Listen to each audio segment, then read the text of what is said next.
Gentleman from Alabama is recognized. Hey, thank you, Mr. Chairman. I appreciate the witnesses being here today. The Biden-Harris White House has censored campaigns, and certainly they've targeted information, satire like our friends at Babylon Bee, and other content that did not necessarily violate the platform's policies.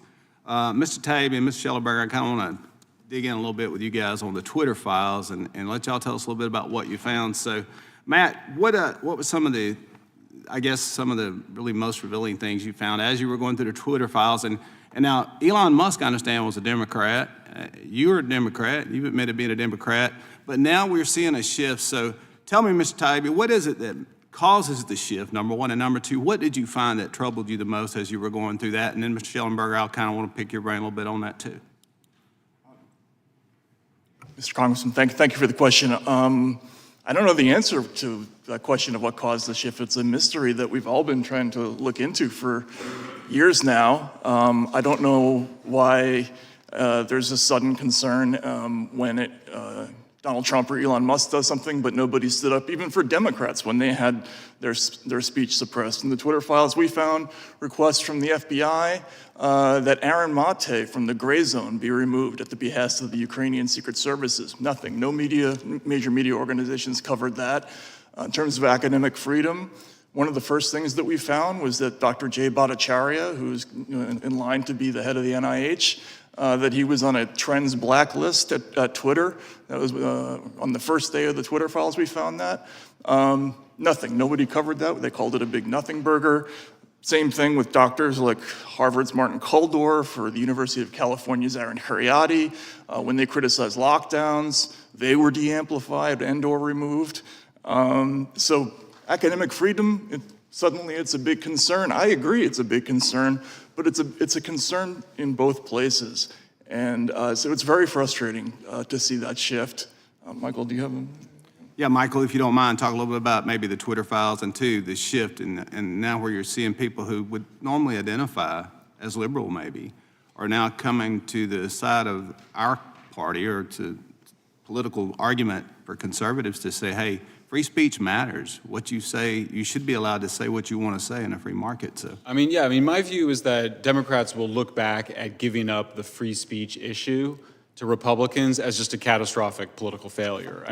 I've changed my mind on a lot of issues, written 2 books about it, but I never changed my mind about free speech, never changed my mind about the illegality and immorality of weaponizing government.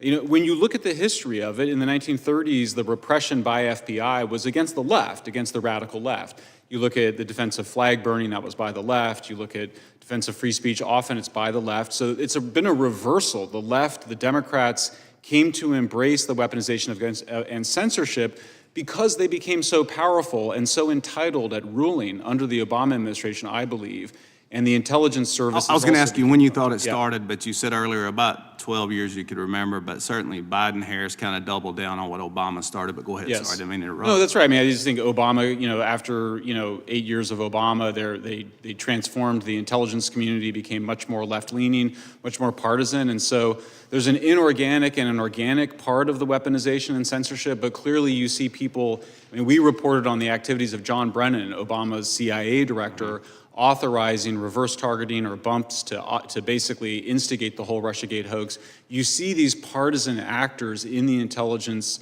and the deep state agencies engaging in these activities. You see it with Democrats as well, and that's just bizarre for anybody that's studied this. Yeah, it's like the chairman mentioned, just the fact that IRS happened to knock on Matt's door the day he was testifying here. The whole system itself, whether it was big tech and the federal government, that is a terrifying option when you see those people working together to target the free speech of American citizens. So, and it wasn't just Twitter, Matt. I think we saw a memo where Meta, you said Meta actually, maybe Facebook had been targeted more, I guess, by the administration, a little more difficult to get their message out or a little more stringent on how they allowed them to speak freely. So you want to maybe...